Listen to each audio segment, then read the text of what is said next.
You're crushing your quarterly targets, your team is delivering, and you're getting the recognition you've worked for. So, why does it feel like you're running on fumes? And more importantly, why is your high performing team starting to show cracks? Or perhaps you've been running on fumes, and despite doing all of those things that helped you achieve success before, you can't figure out how to get things back under control. Today, we're debunking the myth that performance and well-being are competing priorities, and I'll show you why the most successful leaders are those who master both. Welcome back to another episode of Leading Beyond the Spreadsheet, the leadership podcast for analytically minded leaders. If you live by data and driving results and you want to build sustainable success, not just for yourself, but for your teams, you're in the right place. I'm your host, Kris Liebau, owner of Action and Ease Leadership Coaching. I'm an engineer turned leadership coach after watching real change fail to take hold in organizations that are over-focused on facts and data and overlooking the people side of the workplace. Going back a couple of years, I was at my aunt's cabin. It was silent. There were no cell phones, no internet. We, the night before, had looked at bald eagles off of the porch of her cabin that overlooks the Betsy River. And that morning, even with all of this peace surrounding me and no stimulation, my brain is in a completely different land, thinking about all the stuff I need to do, difficult conversations that I need to have, and how I'm failing to reach personal goals. And it really struck me, this difference between the serenity of what is or isn't happening around me and what it is that's going on in my head. There was this potential oasis for well-being, and I couldn't turn my brain off. You've probably found yourself in a similar situation where you're supposed to be relaxing and your brain is hijacked. And it's not as simple as shooing it away like a pesky fly. Flipping the switch back and forth between results and relaxation can be a real challenge. There's a Gemma Corral cartoon I love, and the first picture says, "I'm so stressed, I need to relax." And then the next image says, "There must be a way that's more productive," right? That's the challenge, this loop that we get caught into in always trying to drive productivity because we're managed by that. Those are our metrics, our to-do lists, the things that we feel we need to do in order to be successful. There's the social norms around being busy and having that badge of honor about always going, and then lamenting to people about how those dawn to dusk type of schedules are so fatiguing. And these things, these bargains that we make with ourselves around like, oh, I'll rest when X is achieved or when I get this. The challenge is that this go, go, go in the doing of things makes us feel like we're doing things, that we are achieving those goals, when really it impacts our ability to perform. The fatigue that we can feel significantly impairs our judgment and our ability for creative and strategic thinking. We aren't able to access innovative solutions because we're just focused on what it is that's in front of us and how do we move and check off that next box. And when we think about it, if you look at the NASCAR analogy to this, in NASCAR, even during the most important race of somebody's life, in every race actually, there are pit stops.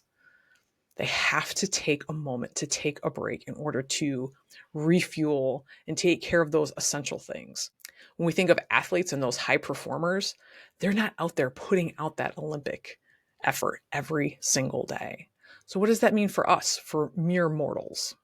And it isn't just us, it's our teams. Our leadership behaviors have a cascading effect in our teams and organizations. And the same type of thing, when we ask for that push to cross the finish line on something, we have to make sure that we have that ability for people to regroup and re-energize. Those high performers on your team, they can go anywhere and get a to-do list. But in order to really have that place to rejuvenate and have performance and well-being, that's what's going to keep those people within your organizations and performing at their best. The other challenge is that stressed leaders often create defensive and siloed teams, right? When we're feeling really stressed, we sort of pull in because we need to focus on the thing that's going on in front of us. And that if we help out other groups, or we feel if we're spread too thin that we're not going to be able to meet our goals, when in reality, within an organization, we need everybody to meet their goals in order to be able to succeed together. It isn't really a lack of ideas that impacts our ability in order to be able to reset, to be resilient. There are some mindset aspects of that that impair our ability or our desire to actually integrate well-being. And that's because a lot of times this word well-being comes up and it's in a selfish context. We feel guilty if we're doing something for us. Maybe other people are really putting in and we feel like we need to take a break, but we're not going to take our foot off the gas. There's this desire to control everything, that if I'm not involved in it, it's not going to keep moving, and that I need to be involved in that in order to make sure that all the bases get covered, right? Maybe that's how you got promoted, or that's how you feel you're going to get that next promotion, right? There's a fear that if we tap on the brakes or take our foot off the accelerator, it's going to impact our ability to reach our goals. I can't turn my brain off, that racing mind that I talked about, can make it really difficult to turn off the performance side of stuff and maybe embrace or think about that well-being part. And of course, there's never enough time. When we feel like well-being becomes an extra to-do that's already at the end of a really long list, it becomes another thing to do. And when we look at it hand in hand, that we need some of these aspects of well-being in order to get that performance, that's an important part of making that shift and making that time that we need. And some of the things that compound us is certainly there's thoughts that are in our heads. And a lot of that is fueled by cultural and team dynamics. So that collective guilt, where we feel like if we step away from work at the end of the day, or we go on vacation, that we're abandoning people somehow. I like to think about, I kind of call it the COVID gift.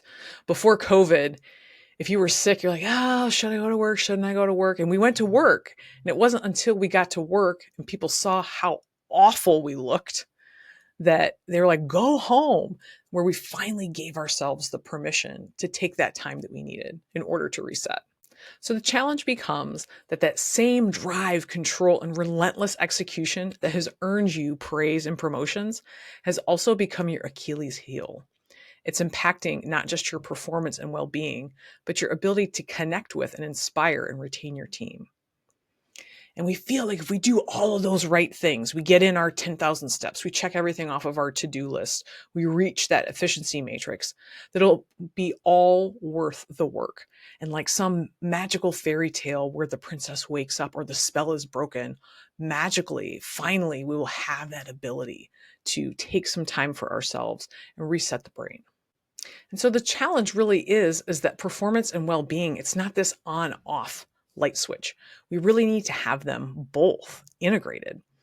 It's not a sequential thing that happens either, as in I'll get this well-being part after the performance side, in the way that we'll get dessert once we eat the vegetables that are on our plates. We need them both. And the physical and mental recovery, right? The rest side of stuff.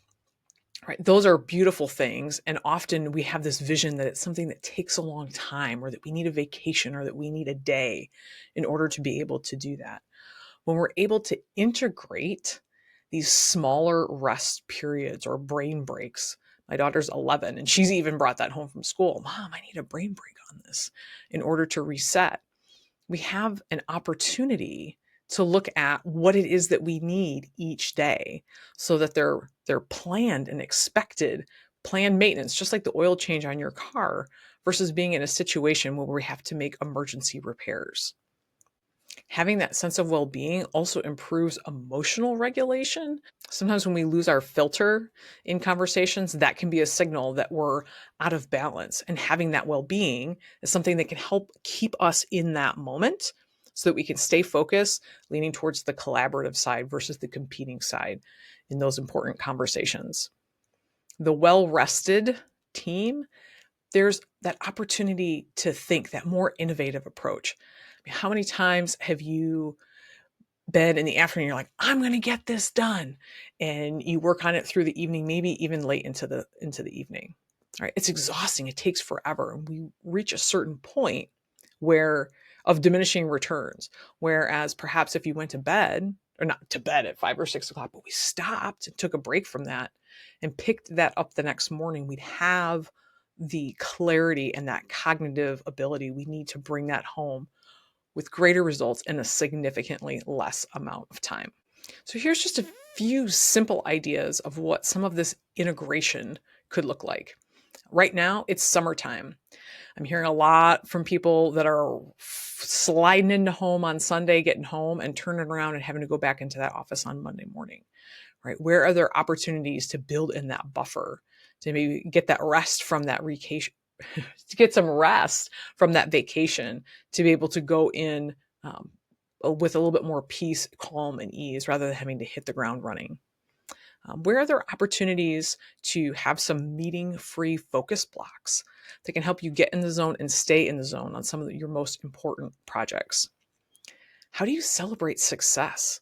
When we're always checking off to-do lists, we can get a little bit of that dopamine hit. But how do you really take that moment to reflect and look at everything that you and your team have accomplished with all of this busyness? Because so often we're just on to that next task.